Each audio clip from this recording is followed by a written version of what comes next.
Jesus Nazareno, awit at papuri alay namin sa'yo. Dinggin ang dalangin at pagsamo ng bayan mo. Viva poong Jesus Nazareno. Tayo ngayon ay magtipon at sambahin ang poon. Magdiwang tayo sa ating debosyon, purihin ang Panginoon. Viva poong Jesus Nazareno, awit at papuri alay namin sa'yo. Dinggin ang dalangin at pagsamo ng bayan mo. Viva poong Jesus Nazareno. Sa ngalan ng Ama at ng Anak at ng Espiritu Santo, Amen. ang pagpapala at kapayapaan mula sa Diyos na Ama natin at sa Panginoong Hesukristo naway sumainyo. At sumaiyo rin. Mga kapatid, tinipon tayo bilang kaanib na angkan ng Diyos, kaya dumulog tayo sa maawaing Panginoong nagpapatawad ng lubos. Sinugong tagapagpagaling sa mga nagsisisi, Panginoon, kaawaan mo kami. Panginoon, kaawaan mo kami. Dumating na tagapag-anyayang mga makasalanan ay magsisi, Kristo, kaawaan mo kami.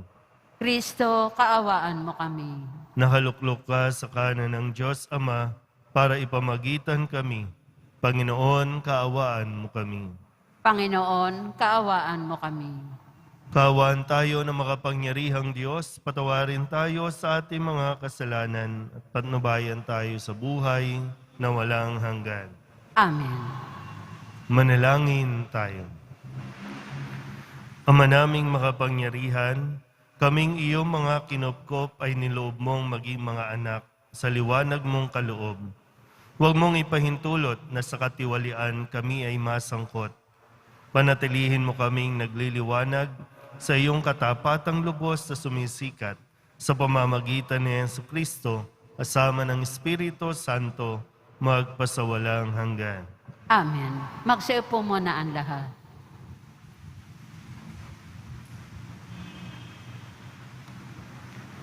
Pagbasa mula sa aklat ni Propeta Amos. Ito ang sinasabi ng Panginoon.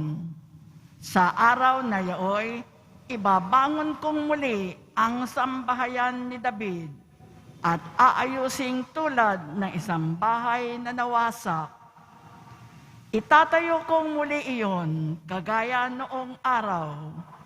Sa gayon, sasakupin ng Israel ang nalalabis sa lupain ng Edom at lahat ng bansay dati akin.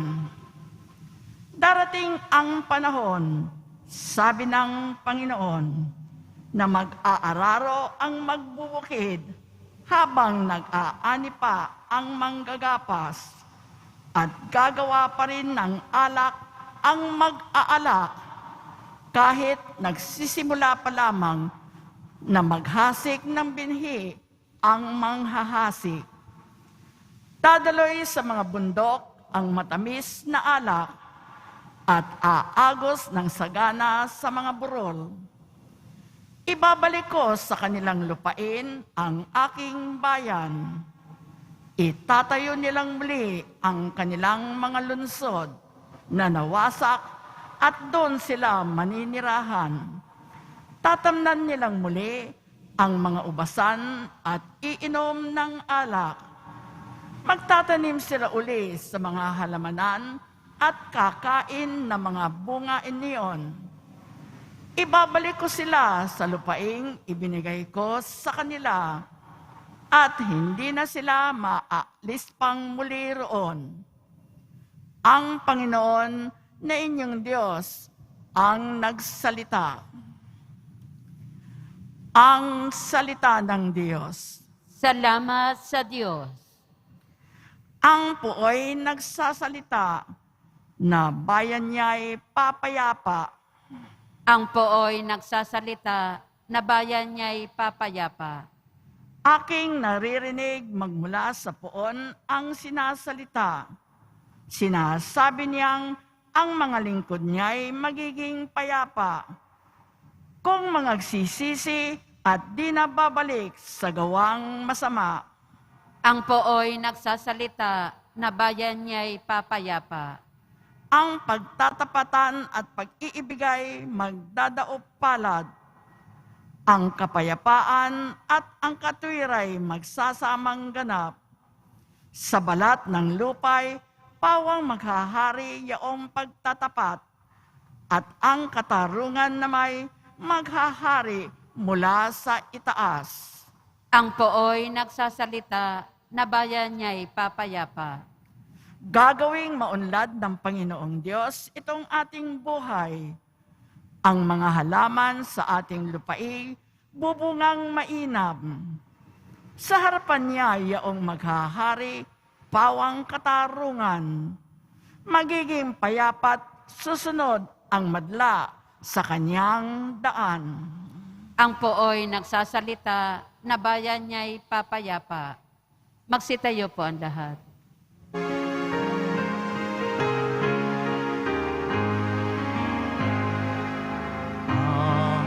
Hallelujah,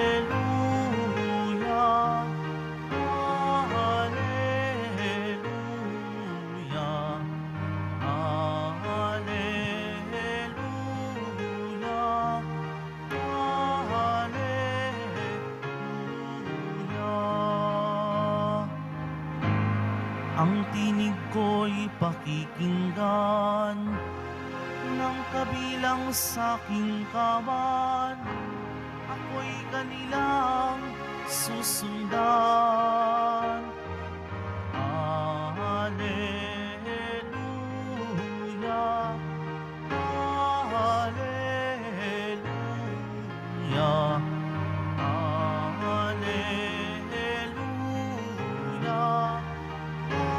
hallelujah.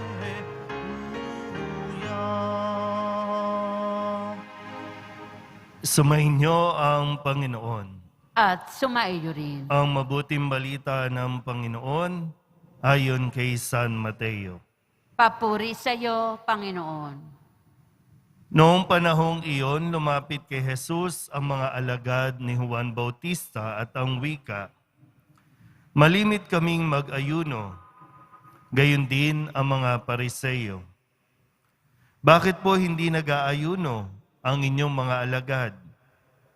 Sumagot siya, "Maaari bang magdalamhati ang mga panauhin sa kasalan habang kasama nila ang lalaking ikinasal? Kapag wala na siya, saka pa lamang sila mag-aayuno. Walang nagtatagpi ng bagong kayo sa isang lumang kasuotan, sapagkat mababatak nito ang tinagpian, at lalong lalaki ang punit. Wala rin nagsisilid ng bagong alak sa lumang sisidlang balat. Kapag gayon ang ginawa, puputok ang balat, matatapon ang alak, at mawawasak ang sisidlan. Sa halip ay isinisilid ang bagong alak sa bagong sisidlang balat, at sa gayoy, kapwa nagtatagal." Ang mabuting balita ng Panginoon. Pinupuri ka namin, Panginoong Heso Kristo. Magsiupo muna ang lahat. Isang mapagpalang araw po sa inyo ng Sabado. Muli sa pagtatapos ng ating linggo, ng ika-13 linggo sa karaniwang panahon, narinig natin ang mga sagot ni Jesus sa mga ilang katanungan na ibinabato sa Kaniya o sa kanilang mga alagad. Kaya atin pong babalikan muli ang ilan sa mga sinabi ng Poong Jesus Nazareno bilang magsilbing gabay na rin po para sa ating lahat. Nung Lunes, ito po ang pahayag sa ating Ebanghelyo. Sumagot si Jesus, Dahil may mga tao po na gustong sumunod sa Kanya, gustong maglingkod sa Kanya. Nilinaw muna ni Jesus kung sigurado ba talaga sila sa kanilang gagawing pagsunod. Dahil, sabi niya, may mga lungga ang mga asong gubat at may mga pugad ang mga ibon. Ngunit, ang anak ng tao'y wala man lamang matulugan o mapagpahingahan. So, hindi comfortable life ang aasahan ng taong nagnanais sumunod kay Jesus. Bagamat lagi natin dinadasal, sana maging mayaman, maging maayos ang buhay, pero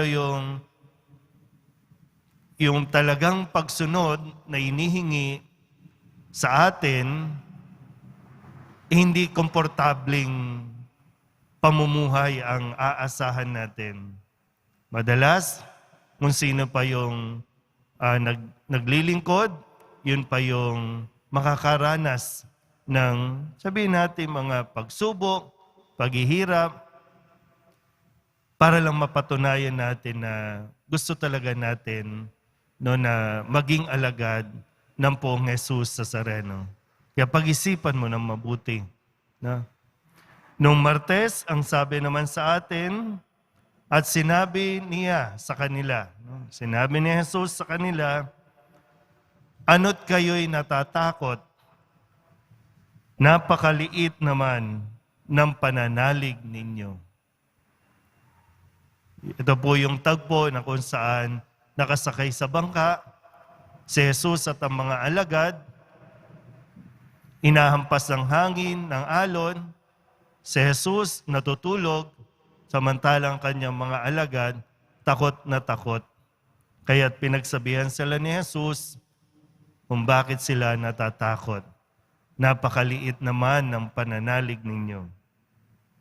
Noong Miyerkules, sa pagdiriwang ng kapistahan ni San Pedro at San Pablo, narinig natin ang pagbibigay ng kapangyarihan kay Pedro. Yung katungkulan, yung pamahalaan ang simbahan. Sinabi din, sa pamamagitan mo, sa batong ito, ikaw Pedro, itatayo ko ang simbahan. Kaya sana mas maintindihan natin, na kailangan natin sumunod sa pinakapinuno na kung saan siya ang itinilagang mamuno sa simbahan para pangunahan tayong mas mapalapit sa Poong Jesus Nazareno. Kaya ang sabi, ibibigay ko sa iyo ang mga susi ng kaharian ng langit. Ang ipagbawal mo sa lupa ay ipagbabawal sa langit. At ang ipahintulot mo sa lupa ay ipahintulot sa langit. So in case lang na may mga pagkakataong hindi natin iginagalang o sinusunod ang namumuno sa simbahan, ay pag-isipan muna natin. Baka magkamali tayo dahil merong pinagkalooban sa Jesus ng kapangyarihan para magsabi ng bawal at magpahintulot. Hinay-hinay din tayo, sa pagmumura sa mga pari o sa obispo. Lalo na, noong mga nakalipas na buwan, maraming Katoliko ang nagagalit sa mga obispo, sa mga pari, dahil akala nila ay nangingialam sa kanilang desisyon. Pero pakatandaan mo, sinabi ni Jesus, sa pagbibigay ng kapangyarihan, pwedeng magbawal at pwedeng magpahintulot. Na para bang pwedeng sabihin, pwede kang mapunta sa langit, pwedeng ipagbawal ka sa langit. Nung Huwebes, ang sabi naman ni Jesus sa isang paralitiko, anak, lakasan mo ang iyong loob. Pinatawad ka na sa iyong mga kasalanan. Muli, ang priority, ang number 1 na kailangan, kagalingang espiritual na nakukuha natin sa paghingi ng tawad mula sa Diyos. Kapag natanggap na natin yan, susunod na yung kagalingang pisikal. Yun nga lang, mas gusto natin gumaling physically kesa spiritually. At kahapon, Biyernes, ang sabi naman ni Jesus, umayo kayo at unawain ninyong mabuti ang kahulugan nito. Habag ang ibig ko at hindi hain. Habag. No? Ang panawagan sa atin na maging mahabagin, maging compassionate, maging mapagpatawad, maging maunawain sa kahinaan ng bawat isa. Hindi tayo ang judge. Hindi tayo ang hukom para humatol sa ating kapwa. Ang hinihiling sa atin, maging mahabagin sa kahinaan at kakulangan ng ating kapwa. Kung sino man yan, anak, pamilya, kapatid, kaibigan o ibang tao. Kaya nga ngayon, sa huling araw na ito, sabi ni Jesus, walang nagtatagpi ng bagong kayo sa isang lumang kasuotan sapagkat mababatak nito ang tinagpian. Ang laging iniaalok sa atin ng Diyos, bagong buhay. Buo ang iniaalok niya, buong bagong buhay. Hindi tatagpian lang ni Jesus. Hindi pagtatagpi ang gagawin ng Diyos sa buhay natin. Na ay, ito lang kasi yung gusto ko eh. Bago, kung gusto natin sumunod sa Diyos, bago dapat tayo.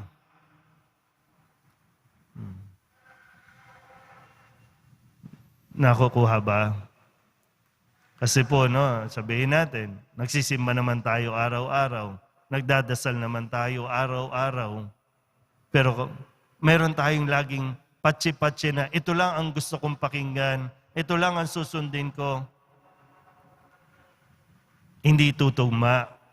Kaya lalo tayong, baka lalo tayong nahihirapan kasi nga, sabi nga, nababanat, mayroon something sa buhay natin nababanat at nasasaktan, masakit mabanat yung balat. Kaya pag-isipan natin ng mabuti, ha? Ang gusto ng Diyos, bago. Dahil hindi tutugma sa buhay natin kung tagpi-tagpi lang ang ia-apply natin sa buhay natin sa mga aral at turo ni Jesus. Amen? Magsitayo po ang lahat.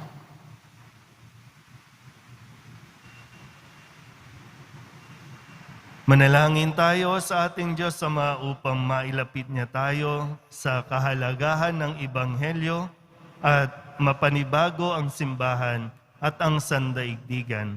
Ang ating pong itutugon, Panginoon ng hapag, basbasan mo kami. Panginoon ng hapag, basbasan mo kami. Ang simbahan, ang sambayanan ng Diyos, at ang mga pinuno nito, naway makasunod sa bulong ng Espiritu Santo na ipahayag sa mga tao ng makabagong panahon ang walang kupas na lengguwahe ng Ebanghelyo. Manalangin tayo. Panginoon ng hapag, basbasan mo kami.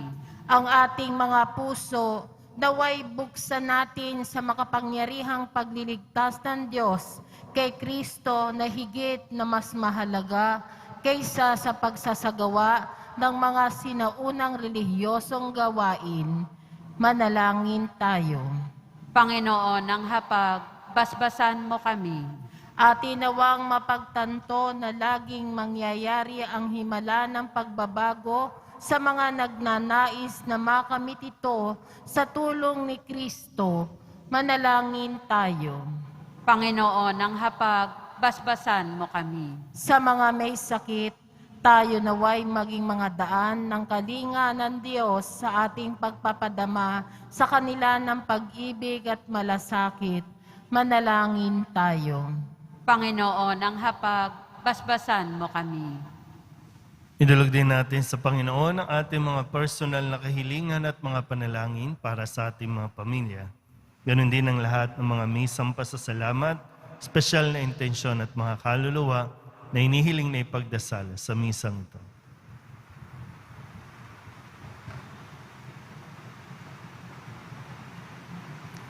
Ang lahat ng ito inihiling namin sa ngalan ni Kristong aming Panginoon.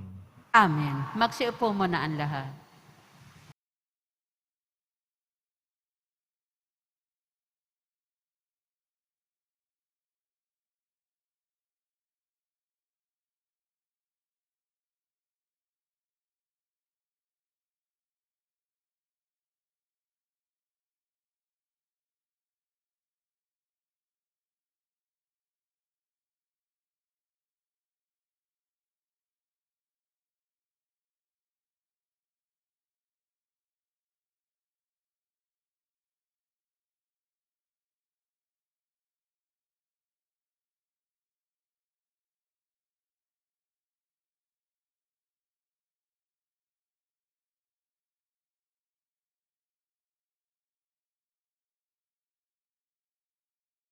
Manalangin kayo mga kapatid upang paghahain natin ang kalugdan ng Diyos sa mga makapangyarihan. Tanggapin nawa ng Panginoon itong paghahain sa iyong mga kamay, sa kapurihan niya at karangalan, sa ating kapakinabangan at sa buong sambayanan niyang banal. Ama naming lumikha, kami iyong pinapagindapat gumanap sa pagdiriwang ng paghahain ng iyong pagliligtas. Ipagalaw mo ang aming paglilingkod sa iyo ay gawing kalugod-lugod ng mga alay na ito sa pamamagitan ni Jesucristo, kasama ng Espiritu Santo, magpasawalang hanggan. Amen. Sumainyo ang Panginoon. At sumaiyo rin. Itaas sa Diyos ang inyong puso at diwa. Itinaas na namin sa Panginoon. Pasalamatan natin ang Panginoong ating Diyos. Marapat na siya ay pasalamatan. Ama naming makapangyarihan, tunay nga marapat na ikaw ay aming pasalamatan. Sa iyong paglingap at kagandahang loob, ang tao'y nilikha mo at pinangasiwa sa sansinukom. Sa hangad mong siya'y iwastong lubos, siya'y pinagdusa mo sa kanyang pagtalikod. Sa iyong pagiliw, iyong ipinahintulot na makabalik siya sa pamamagitan ni Kristo Jesus. Kaya kaisa ng mga anghel na nagsisiawit ng papuri sa iyo, nang walang humpay sa kalangitan, kami nagbubunyi sa iyong kadakilaan. Santo, Santo, Santo, Panginoon Diyos ng mga hukbo, napupuno ang langit at lupa ng kadakilaan mo, o sana sa kaitaasan. Pinagpala ang naparirito sa ngalan ng Panginoon, o sana sa kaitaasan. Magsiluhod po ang lahat. Ama naming banal, ikaw ang bukal ng tanang kabanalan. Kaya't sa pamamagitan ng iyong Espiritu, gawin mong banal ang kaloob na ito, upang para sa aming maging katawan at dugo ng aming Panginoong Hesukristo. Bago niya pinagtiis ang kusang loob na maging handog, inawakan niya ang tinapay, pinasalamatan kaniya, binaghati-hati ni iyon, iniabot sa kanyang mga alagad at sinabing, "Tanggapin ninyong lahat ito at kanin, ito ang aking katawan na ihahandog para sa inyo."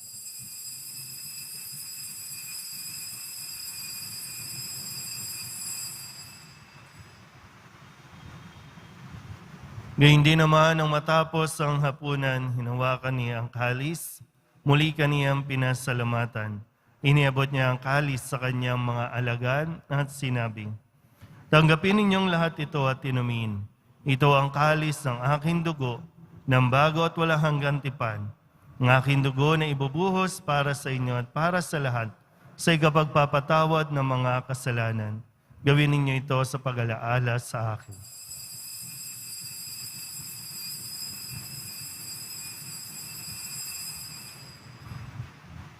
Magsitayo po ang lahat. Ipagbunyi natin ang misteryo ng pananampalataya. Si Kristo'y namatay, si Kristo'y nabuhay, si Kristo'y babalik sa wakas ng panahon. Ama, ginagawa namin ngayon ang pag-alaala sa pagkamatay at muling pagkabuhay ng iyong anak, kaya tiniaalay namin sa iyo ang tinapay na nagbibigay buhay at ang kalis na nagkakaloob ng kaligtasan. Kami napapasalamat dahil kami iyong minarapat na tumayo sa harap mo para maglingkod sa iyo. Isinasamo namin kami magsasalo-salo sa katawan at tugon ni Kristo ay mabuklod sa pagkakaisa sa pamamagitan ng Espiritu Santo. Ama, lingapin mo ang iyong simbahang laganap sa buong daigdig. Puspusin mo kami sa pag-ibig kay San Francisco na aming Papa at ni Jose na aming Obispo at ng Tanang Kaparian. Alalahanin mo rin ang mga kapatid naming nahimlay na may pag-asang sila'y muling mabubuhay, gayon din ang lahat ng mga pumanaw. Kawaan mo sila at patuloyin sa iyong kaliwanagan. Kawaan mo at pagintapatin kaming lahat na makasalo sa iyong buhay na walang wakas. Kaysa ng mahal na Birhen Maria na Ina ng Diyos, ng kabiyak ng puso niyang sa San Jose. Kaysa ng mga apostol at ng lahat ng mga banal na namuhay dito sa daigdig ng kalugod-lugod sa iyo, may pagdiwang nawa namin ang papupuri sa ikararangal mo sa pamamagitan ng iyong anak na aming Panginoong Heso Kristo. Sa pamamagitan ng Kristo, kasama niya at sa Kanya, ang lahat ng parangal at papuri ay sa iyo, Diyos amang makapangyarihan, kasama ng Espiritu Santo, magpasawalang hanggan. Amen. Amen. Amen. Buong kababalag tayong tumawag sa ating Panginoon ng Ama namin. Ama namin, Sumasalangit ka, sambahin ang ngalan mo. Mapasa amin ang kaharian mo. Sundin ang loob mo dito sa lupa para nan sa langit. Bigyan mo kami ngayon ng aming kakanin sa araw-araw. At patawarin mo kami sa aming mga sala, para ng pagpapatawad namin sa nakakasala sa amin. At huwag mo kaming ipahintulot sa tukso, at iadya mo kami sa lahat ng masama.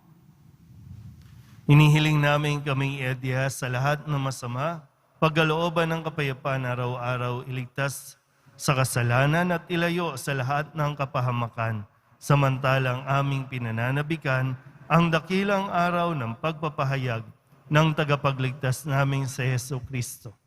Sapagkat iyo ang kaharian, at ang kapangyarihan, at ang kapurihan magpakailanman. Amen.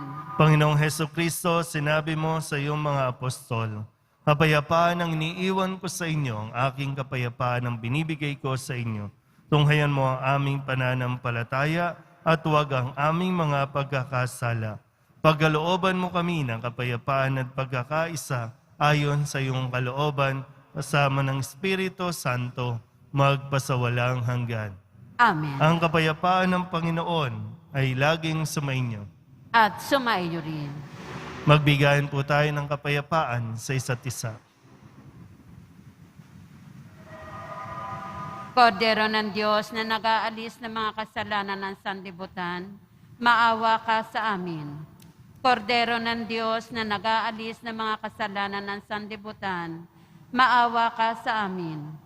Kordero ng Diyos na nag-aalis ng mga kasalanan ng sanlibutan, ipagkaloob mo sa amin ang kapayapaan. Magsiluhod po ang lahat.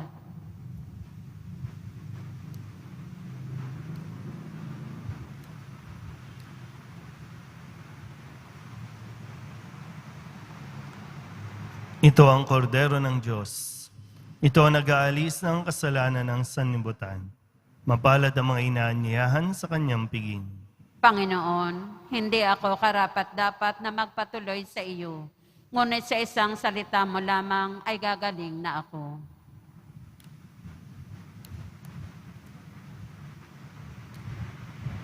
Katawan ni Kristo, Amen.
Magsitayo na po ang lahat. Manalangin tayo.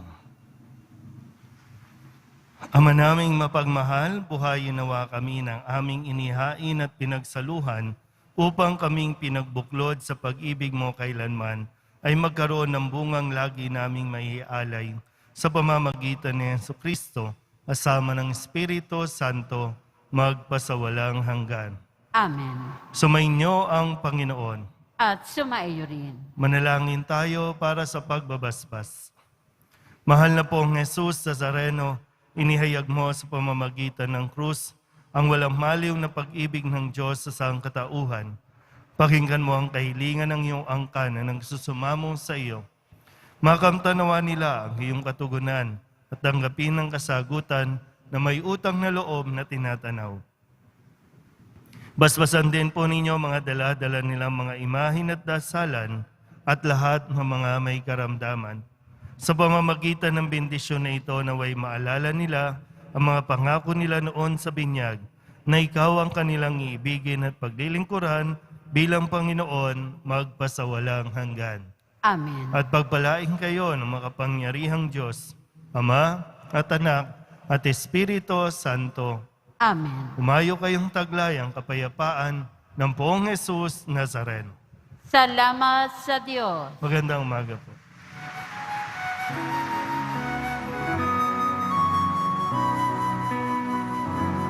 Nuestro Padre Jesus Nazareno, sinasamba ka namin. Pinipintuho ka namin. Aral mo ang aming buhay at kaligtasan. Nuestro Padre Jesus Nazareno, iligtas mo kami sa kasalanan. Ang krus mong kinamatayan ay sagisag ng aming kaligtasan. Nuestro Padre Jesus Nazareno, dinarangal ka namin. Nuestro Padre Jesus Nazareno, nilulwalhati ka namin. Nuestro Padre Jesus Nazareno, inarangal ka namin. Nuestro Padre Jesus Nazareno, nilulwalhati ka namin.